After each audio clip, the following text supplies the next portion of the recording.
At 56, I was hit with a pancreatic cancer diagnosis, a surprise twist in my life that came when I was just 37.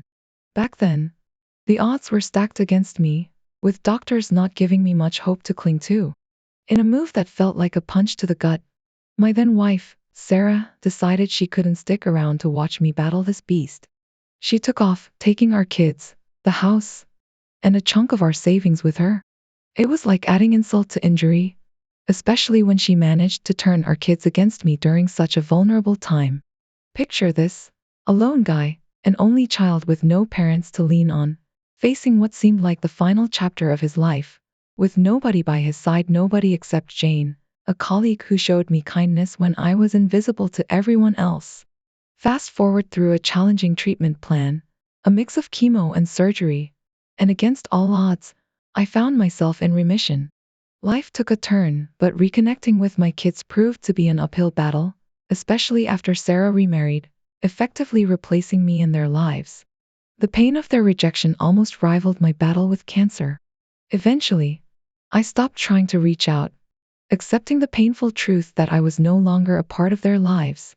But life has a funny way of moving on, and I found love again with Jane, building a new family that filled the void left by my first. Out of the blue, after years of silence, my kids reached out, not to reconnect, but to ask for financial help for Sarah, now facing her own health crisis. At lunch, without any warm-up, they dove straight into their request. Their plea hit me hard, but it also opened old wounds. In a moment of raw honesty, I confronted them with their absence and indifference through my darkest times, questioning why I should extend my compassion to a woman who left me to face death alone, and to kids who had become strangers. My refusal and the words that followed have since haunted me, with backlash from Sarah's family and a nudge from Jane suggesting I might have been too harsh. Yet, it's hard to ignore the sting of past rejections.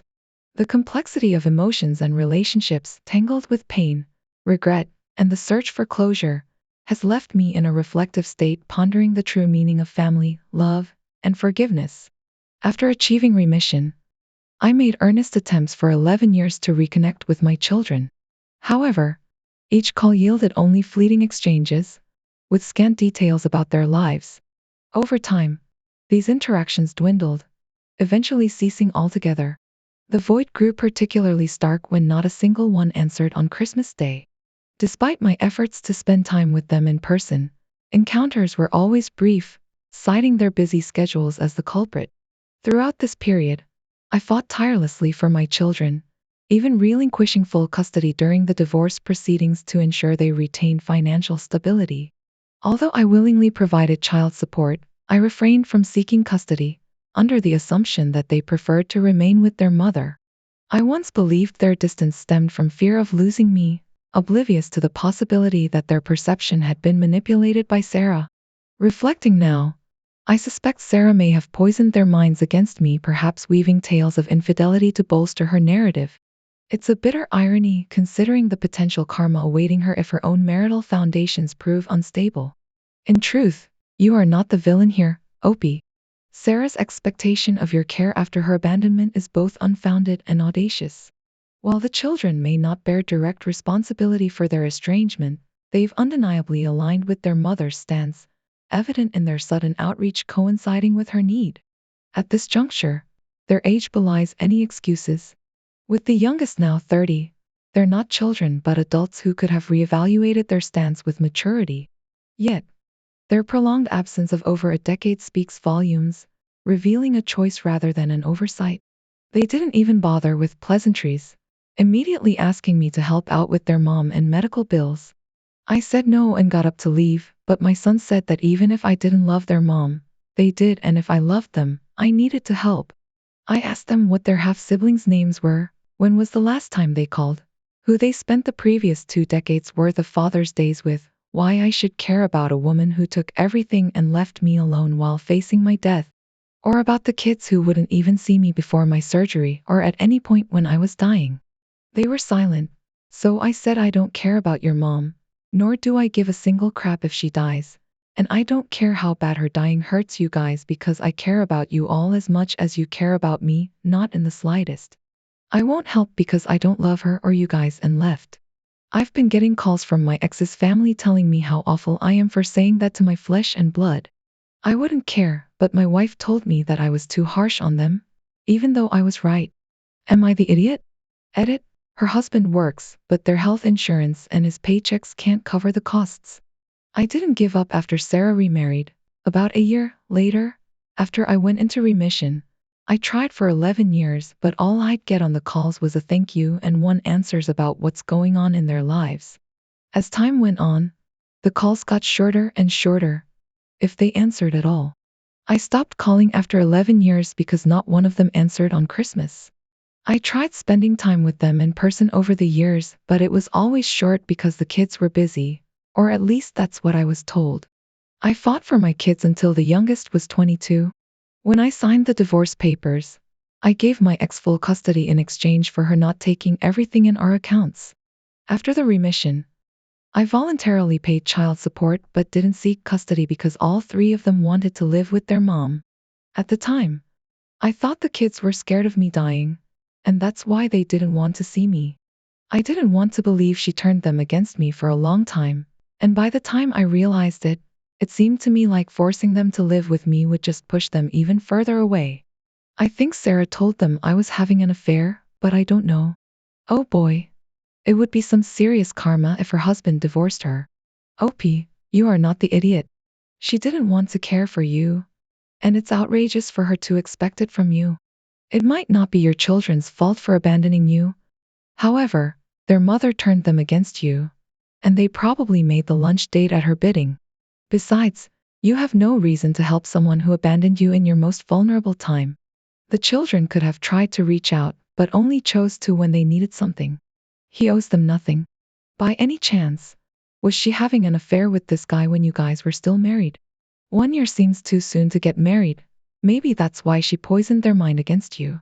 Guilty minds work in twisted ways. Absolutely agree with the above. She's guilty. At this point, it's irrelevant what turned the children. The youngest is 30. They're not kids anymore, but adults who could have re-examined what happened with you with adult eyes. They just didn't for well over 10 years. And they didn't pretend to want to now, which was hurtfully helpful. They just wanted your money and would say what they needed to manipulate you. You did the right thing by going. You also did the right thing by saying no. I'm sorry, but I don't think these relationships are fixable.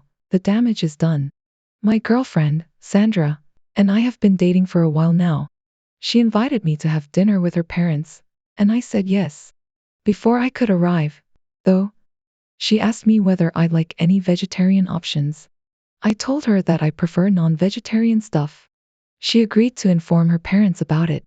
She later texted me to confirm that there would also be non-vegetarian options. This was a week before the date of the dinner. I arrived at the house, and she told me the food would be vegan. She said a friend of her father's, along with his son, would be arriving that day from somewhere else. It was a surprise visit. They asked whether they could come, and my girlfriend's family said yes. As they're vegetarian, they decided to change the cuisine. I was very much annoyed at that, but I kept my silence. The discussion was mostly turned towards them, and they also barely seemed to recognize I was there while they all had fun. At the end of the dinner, though, her father actually said, "We have to discuss something in private together, so perhaps you can leave our house now." I got fed up and told them, "Oh sure, you asked me what I'd like to have, push that out of the last moment." I agreed to pay him back in a 3-paycheck month. My husband and I hosted a small family dinner, and my brother's family arrived to stay through the weekend. His 2 kids, a toddler and a young grammar schooler, are generally well behaved, but, well, they're still kids. So, I asked him to keep them out of the bonus room, which is currently half finished, and my craft room. You all know where this is going, so I'll cut to the chase. I came home yesterday to find the kids sprawled out on the living room floor, surrounded by art supplies in a ruined state. They were finger painting with my gouache and had completely cross-contaminated the colors, drawing on my good watercolor paper with Copic markers, effectively destroying them. They also managed to damage several items that my friend had brought me from Korea.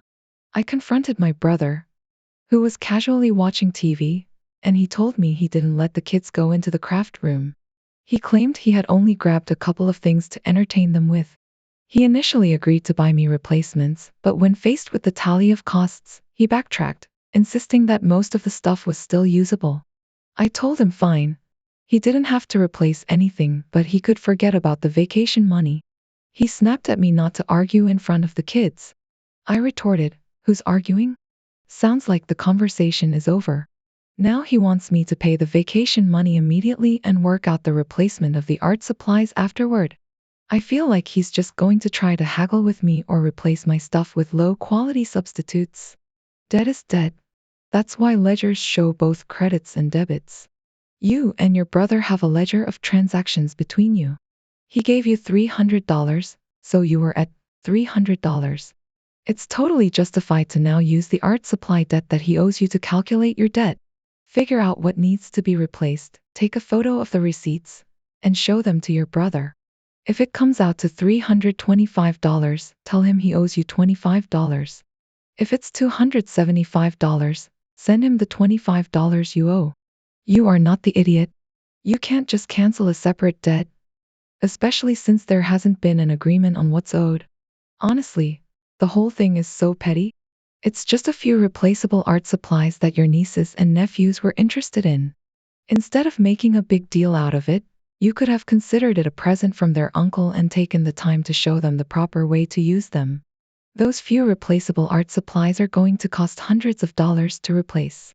Ah, you're right that if you were to pay him the money in full, he tried to replace your supplies with substandard quality items.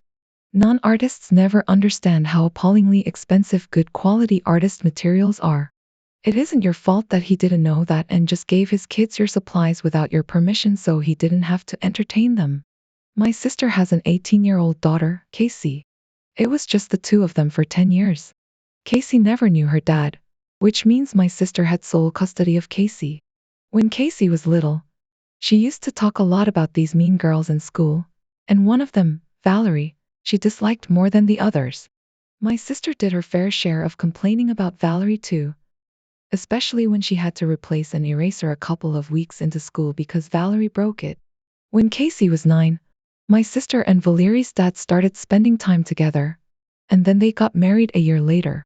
There was a lot of shock on my part, seeing as my sister knew how Casey felt about Valerie and given her complaints about Valerie's dad allowing her to get away with so much. But he's an attractive guy, and I guess that won out over everything else. The announcement to Casey went about as well as can be expected.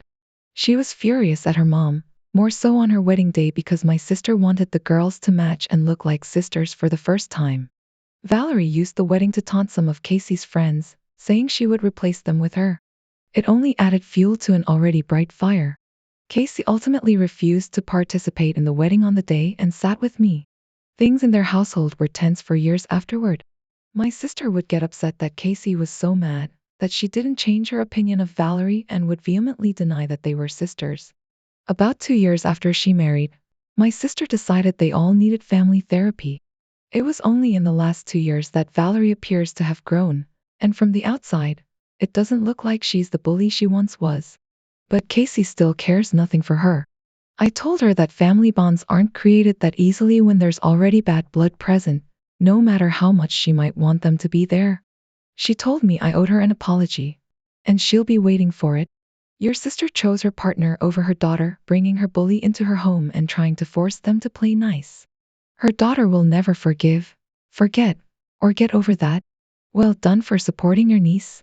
Me banging Valerie's dad should have automatically transformed my daughter into someone who doesn't hate being bullied. Your sister, the delusional idiot.